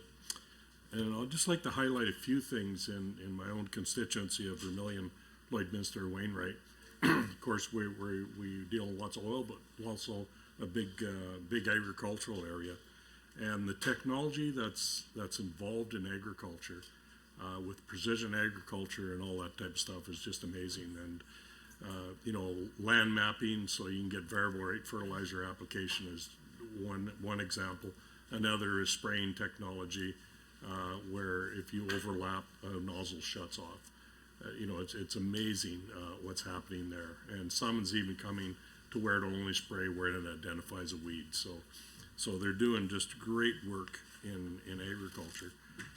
And Lakeland College, to capitalize on that, have started a crop technology program, and the seats were filled right away. So it's doubling down on itself. It's doing a great job. One of the graduates of Lakeland College, actually, he developed a company called Peregrine Glove, which was initially designed to play games. So they wear a glove and they touch their fingers to manipulate the screen. But that's evolved now into a training module where they put on the virtual glasses, they do the software to build an engine, and you can practice working on an engine. And I went and tried it, and I stuck my head right inside the engine to look at the valves and everything else. It's just amazing work.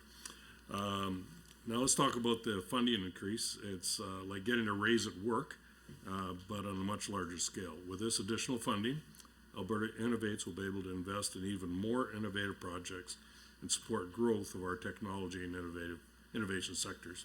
I think we can all agree that this is exciting time for Alberta, or for our province, and I'm grateful for the government's continued commitment to supporting the growth and development of our technology and innovation sectors through investments in organizations like Alberta Innovates. With that said, Minister, can you speak to how Alberta Innovates plans to use this increased funding to support growth and development of technology and innovation in our province? And I will push that over to MLA Rosen. Thank you so much. I will be brief as well, knowing that time is of the essence. I want to talk about cybersecurity. Certainly, we hear a lot of conversations in our world these days about the need for cybersecurity, whether it be in relation to the invasion in Ukraine or other governments across North America banning platforms like TikTok from government devices, or even, conversations about sharing healthcare data. I think Albertans are increasingly concerned about cybersecurity and ensuring that their data is protected. So I'm just looking at line 5 of your government estimates. It shows that the funding for cybersecurity is increasing by nearly 50%, which is quite significant, from 8.8 million to 12.7 million this year. So I'm just wondering if you can discuss how that current cybersecurity budget is allocated and what those increases will be used for, and what additional programs the funds will be provided towards in this budget, if there are any new programs provided. And I will cede the rest of my time back to MLA Allard. Well, thank you very much. I wanted to just echo the question or comment around cybersecurity. With my role on the Energy Council, that has been something that we have discussed repeatedly with respect to the cost and the way that they frame it as terrorist activity has become more commonplace, and so would echo the sentiments of MLA Rosen with respect to cybersecurity and the importance that we should be placing on that in this government, and I'm sure the minister is well aware, so I'm curious to hear his answer. I also just wanted to talk, I guess I have 2 minutes. As the MLA for Grand Prairie, I understand the importance of accessible government services for Albertans, no matter where they live. And I know the minister has been passionate about having accessible broadband and cell service across Alberta, and I would certainly say as the MLA that drives back and forth between Grand Prairie and Edmonton, we're not there yet. And so hopefully we'll get there. I don't have a lot of time here. So the 23-24 estimate for capital grants for technology support and operations is $229 million, which is approximately $33 million higher than the 22-23 budget, if I'm reading it correctly. This significant investment in technology reflects our government's commitment to building a more accessible and efficient government for all. By improving the accessibility of government services, we can make it easier, hopefully, for Albertans to interact with their government and receive the services they need to live their lives. So that said, go back to accessibility online 24/7, whether it's applying for a driver's license or renewing a health card, which I actually recently did and it worked really well, so thank you, Minister. Albertans should be able to access government services anytime and anywhere. More and more Albertans are relying on technology to access government services from the safety of their own homes. So it's important that the department is able to support government mandates and meet the needs of Albertans. I just wanted to ask the Minister of Technology and Innovation what specific measures are being taken to ensure that the increase in technology support and operations budget for 23-24 is utilized effectively to improve services for Albertans and right across the province. And I think I'll cede the rest of my time. That's a lot of questions for the Minister to answer. Okay, thank you. Minister, you have up to 10 minutes to speak. Okay, great. Thank you. So some great questions. I guess we'll start off the top with Emily McIver's comments about the AI lab grant. So this is something I'm personally really excited about. This was my idea from the outset, and to see it come to fruition has been very exciting. So, GovLab.ai, our mission with that is to build a sustainable innovation practice to launch products powered by data and AI to benefit Albertans and to help improve service delivery, and then ultimately also on top of that, helping to accelerate economic prosperity. So there's a couple proofs of concept being explored right now in there. The Education Enrollment Project, it's a model that uses school and student data to predict enrollment in new schools. And then these models look at enrollment pressures and consider all kinds of variables like location, programming, grade, configuration, and others to help determine enrollment trends. Given that the province spends $200 to $700 million in new capital projects every year for schools, if we could get a 1% increase in utilization of existing assets, the impact of students and school authorities could lead to about $19.6 million in annual savings. So I think there's some opportunity there by just using the information that we already have in a proactive way by using the power of AI type tools. Could help us to make better informed decisions about when and where we are building different schools, and prioritizing the projects that will deliver the best results first. Another one is a dead tree detection project using satellite imagery to develop machine learning models to predict the location of dead trees, which will reduce preparedness and suppression costs by an estimated $705,000 every year, and ultimately enhance wildfire spread projections and increase public and firefighter safety. There are many others, but just given the time we have, I'll maybe move on to some of the other questions from some of my colleagues. So in terms of line 2.2, the $128 million change down to 60.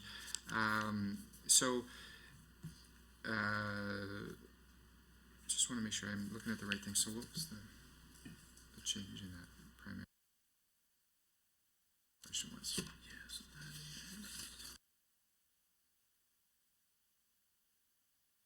Okay, now here's the, it's lower mostly due to a $76.2 million decrease from the vaccine development program. So you'll remember during COVID there was a bit of a surge investment into building capacity for vaccine development. That was a one-time program before, and so there, of course, there's no funding allocated for that in this current period. So that should address that question. In terms of the privacy funding increase. I mean, we've talked a lot about the importance of doing that, so I don't think anybody's opposed to that. So just some of the areas where the increase will come from. There's certainly there's a $1.36 million amount that's targeted to continuing the modernization of our collaboration, security, and information management tools by implementing Microsoft 365 as the enterprise content management service. So that's one of the pieces. Is there anything else in here that helps to highlight that?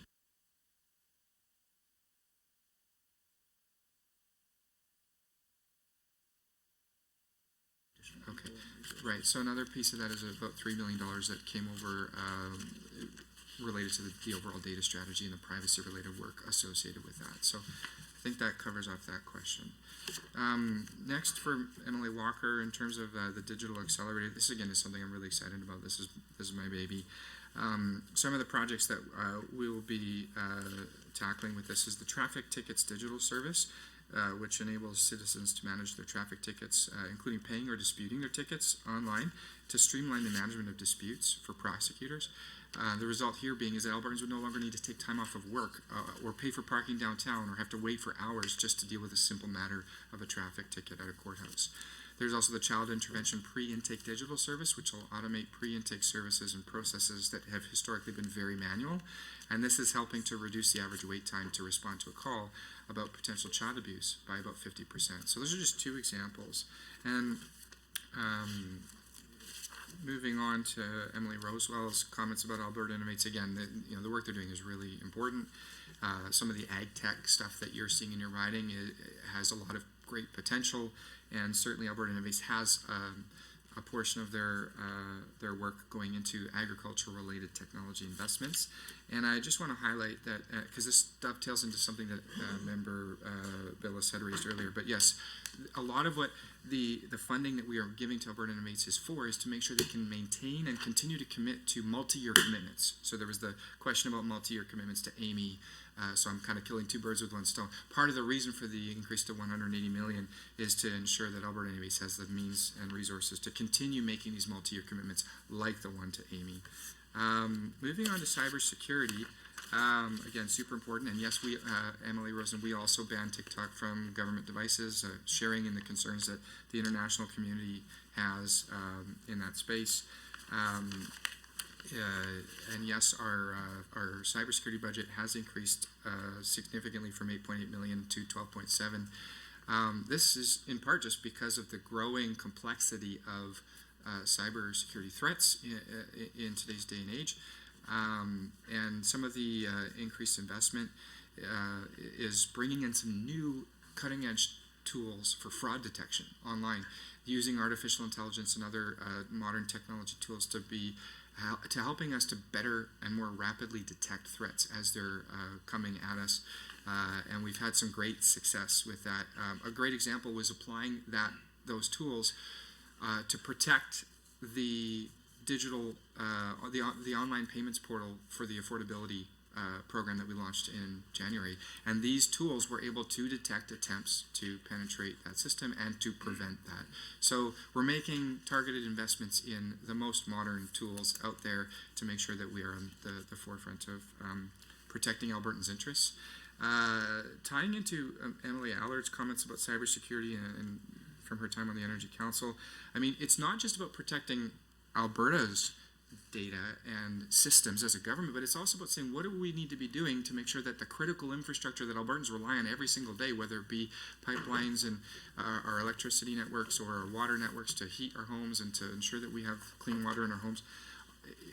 So that is why, as a part of our cybersecurity budget, we have allocated $809,000 to continue the expansion of what I've called the Cyber Alberta program, and this the cybersecurity community of interest, which is saying let's get the government of Alberta and the resources we have from a cybersecurity perspective to come together with private sector and not-for-profit partners and municipalities and other levels of government to say we are all facing the same threats, and we all have different resources and different expertise. Let's make sure we're all working with the same information about the best way to respond to threats. And so by doing this important work, I believe we will be able to increase the level of protection for Albertans against cyber threats. In terms of accessibility to government services wherever they live, I think Emily Allard highlighted a couple of examples of some services we've made some progress on.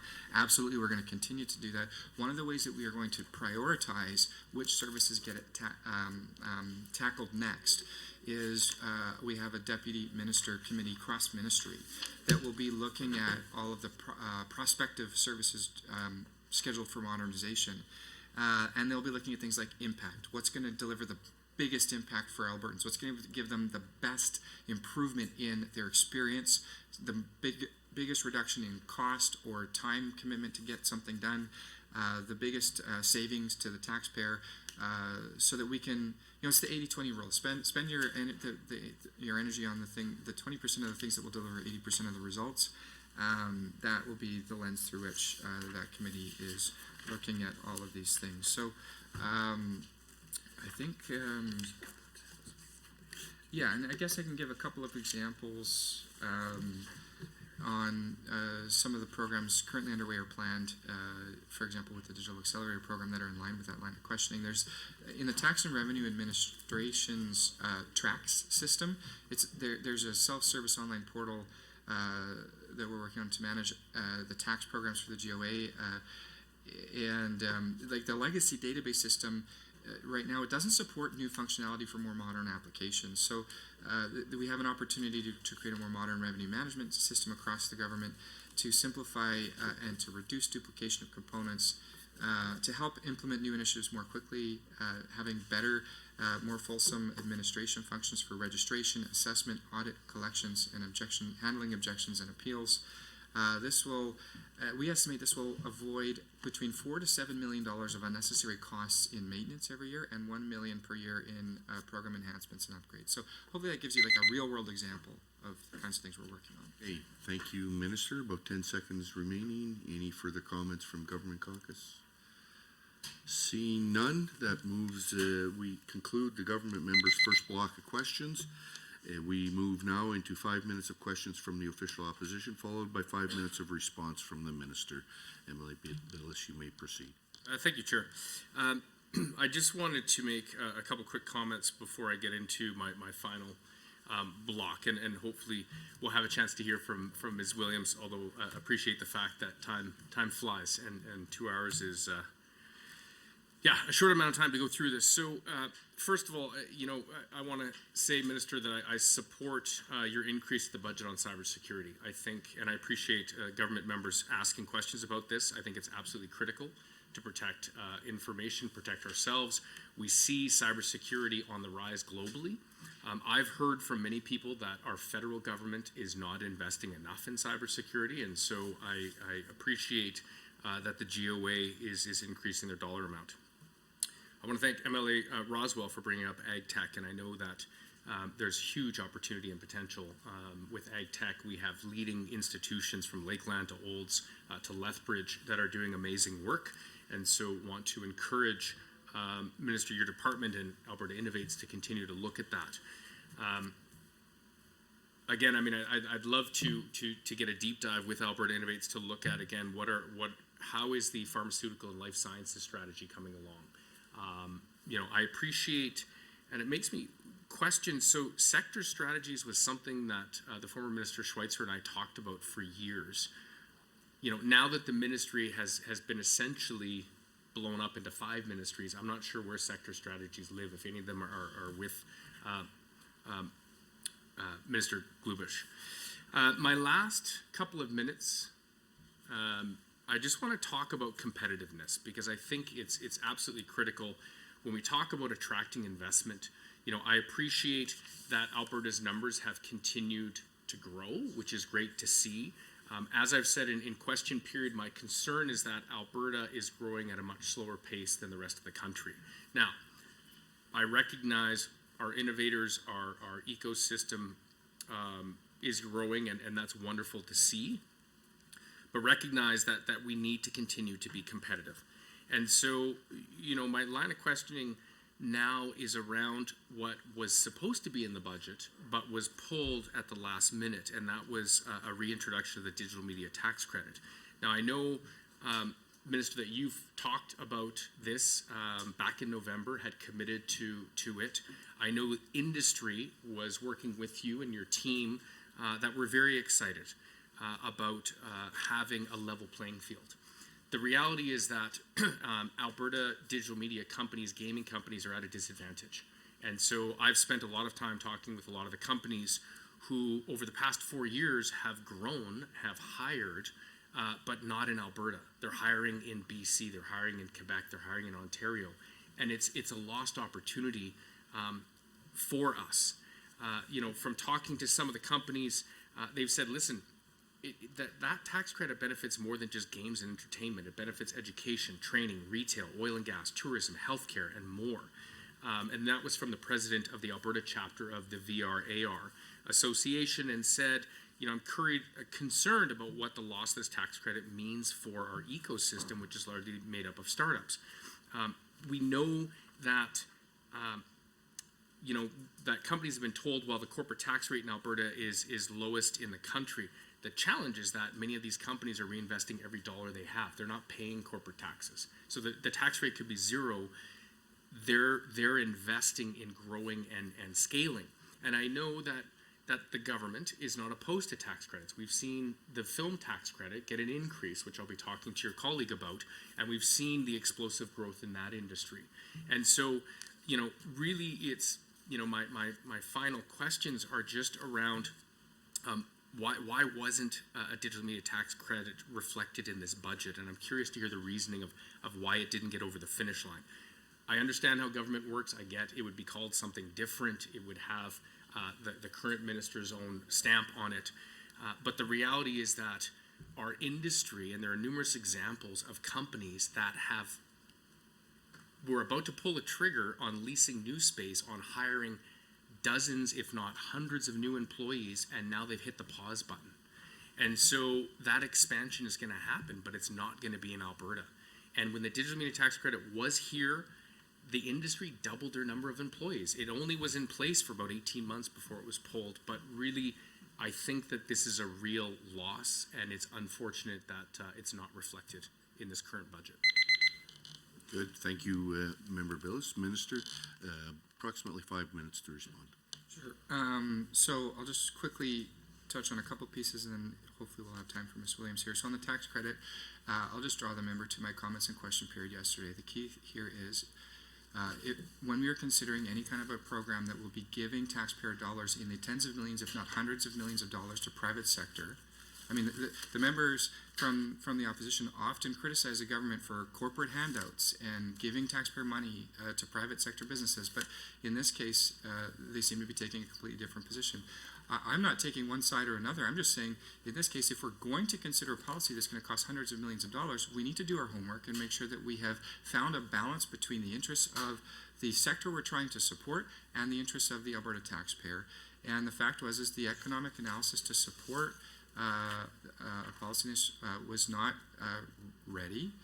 We need to do that homework. We owe it to Albertans to do that homework. We're going to work with industry as we continue to do that homework.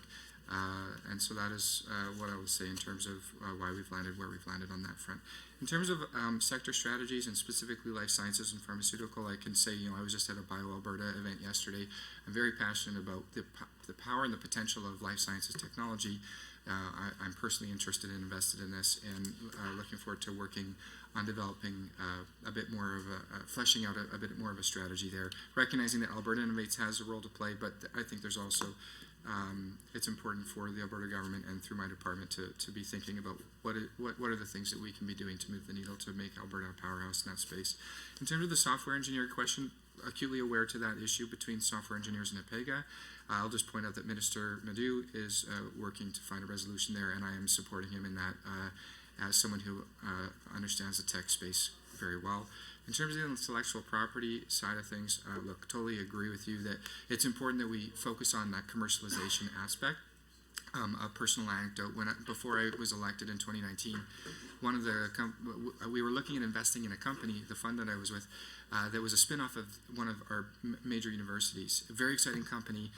It met all our criteria. We were ready to sign the check. And then the issue was the technology transfer agreement from the post-secondary institution itself. It rendered that company literally uninvestable. And it took, I worked on that project for over a year, and we never got to pulling the trigger on the investment. Then I got elected, left the business. And it was about a year after that they finally got through those hurdles and made that investment. How much time was wasted in the productivity there? So that said, I'm really, I've had lots of conversations with leaders from our post-secondary institutions, from the investment community on this very issue, of course with my colleague, Minister Nicolaitis, and I'm pleased that there's a lot of work going on there to make some improvements there, and we'll be supporting that work. So with that, I am going to turn it over to Ms. Williams to maybe wrap up with a few comments about Alberta Enterprise Corporation. Excellent. Thank you for having me here today. Christina Williams, President and CEO of Alberta Enterprise Corporation. I want to start with acknowledging all the women in the room. This is International Women's Day, so congratulations to everybody that's here in person and virtually. Also, I want to say a big thank you to all of you in the room, all the supportive governments that we've had over the years. We've seen tremendous growth in the venture capital space. As the minister mentioned, 30% increase in Alberta this year, while the rest of Canada, or Canada as a whole, was down 30%. And that is actually because of you, and because of you allocating capital to this very important asset class. So a couple of questions, or a lot of questions that we had, so I'll endeavor to answer some of them in the time that I have. So we have committed, so over the life of AC, we've had $350 million committed from the government of Alberta, from various governments. We have committed $330 million of that to date in 31 funds, and we did 6 new of them this year. One will be announced tomorrow, and it's a very exciting one. Sectors, we look at what sectors to invest in based on what is the demand for capital. So we try to match the supply of capital, so the venture capital funds that we invest in, to the demand of capital in this province. And we do deal flow studies every number of years to evaluate that part. Forward looking, we are looking at 5 new funds in the coming fiscal year to do those. Now, we are then going to be fully committed. We estimate we can recycle the capital that we have in terms of returns, and we've had about $90 million worth of returns from our prior investments. So the investments have been performing well financially, as well as economic development wise. But the economic development, or the economic outlook, as we know, for the coming year may be looking a little bit more difficult. Some of the questions that we had about angels and connecting to the valley, and some of the things that we are specifically doing, is Start Alberta to connect investors. Good, thank you. That concludes that block of time. We now move to the government caucus for the remaining time in the meeting. We would like to hear from Ms. Williams. That's my question. What else does Ms. Williams have to say that we haven't heard yet? Minister, your response? I would like to invite Ms. Williams to respond. Okay, thank you. Excellent. Thank you very much. I appreciate that time. So some of the initiatives that we are doing in terms of attracting venture capital and angel investors to Alberta are some very important things. So we recognized a number of years ago that there was an inability for investors elsewhere to find Alberta deals. So we came up with the idea together with industry to create an open source data platform called startalberta.com. And part of the increased operating budget that we're receiving this year, and thank you very much, will go to making sure that this important data platform continues to be open source and available to all investors across the world. We are also working with expat Canadians that are in the Valley, so there's an organization called the C100 to promote Alberta companies and to attract the funds. A couple of the funds that we have attracted this year to the province. One is a New York-based fund, and we actually just announced our investment in them yesterday. It's called Alpaca. They've already made an Alberta investment. So back to the question around the timeline. How long does it take for us to invest the money versus it coming into companies? Our timeline of when we can invest in funds depends on when we have the capital available. And as the minister pointed out, the 175 million that was allocated to AEC in 2020 was in 3 tranches over 3 years. So we had the last tranche of 50 million this year, this fiscal year, and we're busy investing that as we speak. And that was one of the New York-based funds that we attracted. We also attracted a fund from Seattle called Flying Fish. They have been very active in working with the DeepMind team to ensure that those scientists and those students that are working with DeepMind are staying here and that will benefit Alberta technology companies versus working for a larger corporation. So we're excited about that. In terms of our cost to the government for delivering, last year we had 729 million of venture capital invested into Alberta. We were involved in 46% of those deals that were tied to our funds and their syndicate investors. Our costs last year to the government in terms of operations was $3 million. I've had a mighty team of 7 working with me to do this. We're increasing now to 11. Okay, thank you. I apologize for the interruption, but I must advise the committee that the time allotted for consideration of the Technology and Innovation Ministry's estimates has concluded. I would like to remind committee members that we are scheduled to meet tomorrow, March 9, 2023 at 9 a.m. to consider the estimates of the Ministry of Advanced Education. Thank you, everyone. This meeting is adjourned, and the room needs to be cleared out as efficiently as possible because we have another meeting starting here at 10:15.